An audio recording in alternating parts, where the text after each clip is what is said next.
ગાંધીનગરમાં યોજાનારા ખેડૂત મહાઆંદોલનમાં જોડાવા દક્ષિણ ગુજરાતમાંથી નીકળેલા ટ્રેક્ટર રેલીને અંકલેશ્વરના તુલસી સ્ક્વેર પાસે પોલીસે રોકતા તંગદિલીનો માહોલ સર્જાયો।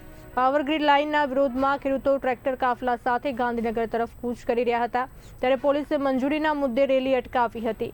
પોલીસે આશરે 10 થી 15 ખેડૂત આગેવાનોને ડિટેન કર્યા હતા, જોકે બાદમાં તેમને મુક્ત કરી રેલીને આગળ રવાના કરવામાં આવી હતી। कोईपण जातनी શું કહેવાય કે ઓર્ડર સિવાય અમને લોકોને રોક્યા હતા। અમે સંઘર્ષ કર્યો, અમારા આગેવાનોને વાત કરી અને આઈજીડીજી સાથે જે અમારે વાત થઈ છે એ મુજબ અમારી કોઈ પણ રેલીને રોકવામાં નહીં આવશે એ રીતની વાત હોવા છતાંય અંકલેશ્વરના પીઆઈ પ્રજ્ઞેશસિંહ થોડી પોતાની એફિશિયન્સી બતાવતા હતા, પણ આગેવાનોએ આઈજી સાથે વાત કરી અને અમારી ટ્રેક્ટર યાત્રા એના નિર્ધારિત રૂટ ઉપર આગળ જવા માટે હવે પ્રયાણ